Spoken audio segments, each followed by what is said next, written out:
here with Modern Defense. I'm at Dragon Man's, and I have here the Smith & Wesson CSX single action only magazine fed 9mm micro compact pistol. Just came out. Everyone's kind of doing a review on it. So hey, here I am doing one too. A couple of features about this. So first of all, there's a lot. But obviously, just to get the specs out of the way, it's 19 ounces, 6 inches long, 4 inches in height, and 1.12 inches wide. 3.1 inch barrel, and essentially yeah, it's really micro compact, as opposed to their shield.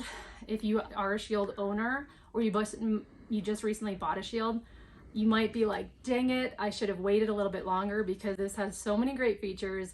Me personally was not a fan of the shield. I'm gonna be honest with you guys. This one I thought, it's gonna be a little similar, but honestly I think that Smith & Wesson kind of hit the ball out of the park, because it's awesome. I've already shot it and really didn't mind the recoil.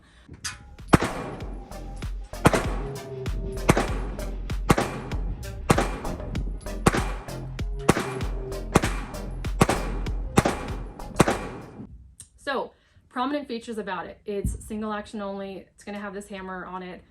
So to just kind of clarify that right off the bat, if you're one of these people that hears these terms, single action, you're going to be like, man, that's intimidating. I don't even know what that means. So essentially, it performs one function when you press the trigger, which is brings the hammer forward.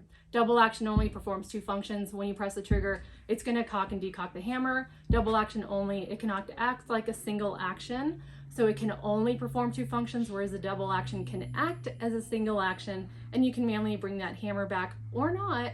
But with a single action only, you have to have that hammer cocked back when you press the trigger and the hammer is forward. When you press that trigger, it is not going to bring that hammer back. You have to manually bring it back with your thumb, or you have to rack the slide. So why I think that Smith & Wesson chose to have a hammer fed single action only option feature on here is essentially because the benefit to having a single action only is you have a better trigger. So you have less trigger travel, essentially allowing the shooter to get on target a little bit more accurately. When you have too much trigger travel, it actually applies more movement to the frame, causing the shooter to misalign their sights.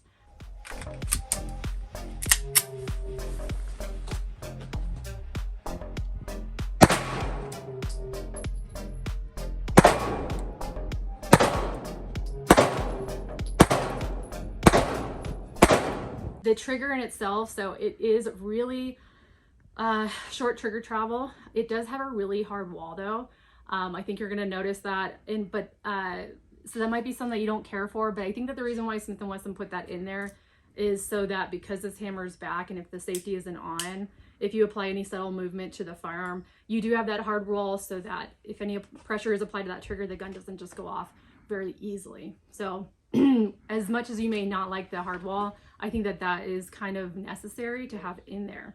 There is a safety on the trigger, but it does take up the entire surface area of the trigger. I really like that. If you have these other triggers where the safety is coming out in the middle, you might feel like it's funny in your finger. This one is very flush with your finger. When I was shooting it, so some 1911s that I've shot, I don't know, it had a really hard trigger, and it's actually caused some, skin, I don't know, it's been really hard on my skin, and I get bruises and stuff. With this one, I felt like it was very comfortable. All right, so besides the trigger, the other thing that I think you guys are really gonna love is that everything about this gun is ambidextrous. So you lefties out there, I know the industry has not been too friendly with you in the past, but essentially you're gonna love this one because not only is the magazine release ambidextrous, the selector switch is ambidextrous, but now the slide lock notch and the slide lock is also ambidextrous.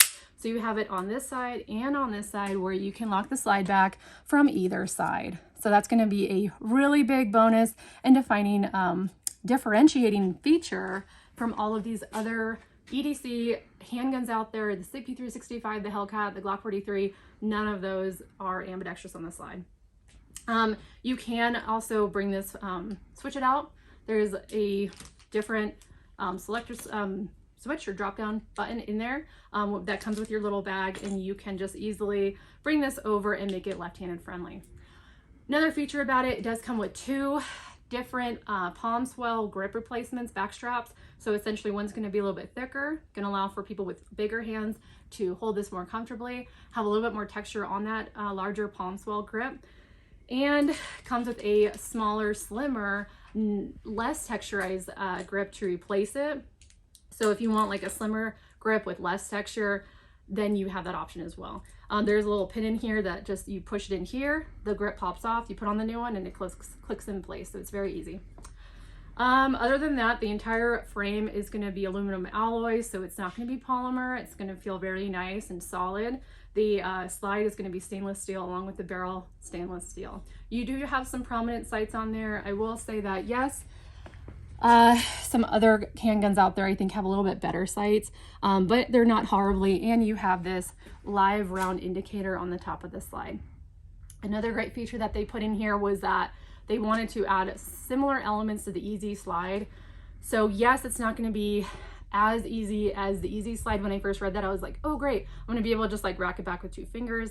Not exactly like that, but if you felt the shield, it's not going to be as resistant as the shield with the slide. So essentially you do apply a little bit of pressure, but it's definitely manageable for 95% of the users out there. I'd say you can definitely rack that slide back pretty easily. Other than that, the takedown on it was a little bit more maybe complicated than like the SIG P365 or a Springfield Armory. It does come with 2 mags, so essentially you get the 12 round and the 10 round. At this point, if I buy a gun and they don't have an extra magazine in there, it's kind of, you know, a hard seller for me, because I feel like, hey, I'm spending this money, I definitely want an extra magazine with it. When they first put out the SIG P365, it only came with a 10 round and you had to pay extra for the 12 round, and I was like, come on guys, like, what is that about? So it comes with 2 mags, so I was like, awesome. I think that that is like, should be like a requirement when you buy a new gun. On the 12 round though, just be aware that this does come up. So if you're doing a quick mag change, just make sure that that is fully down and it's seated properly. Otherwise, sometimes it doesn't seat in all the way. So you're probably going to carry with this one in there, and then just have the extra 10 round kind of on your mag pouch to do a quick mag change with.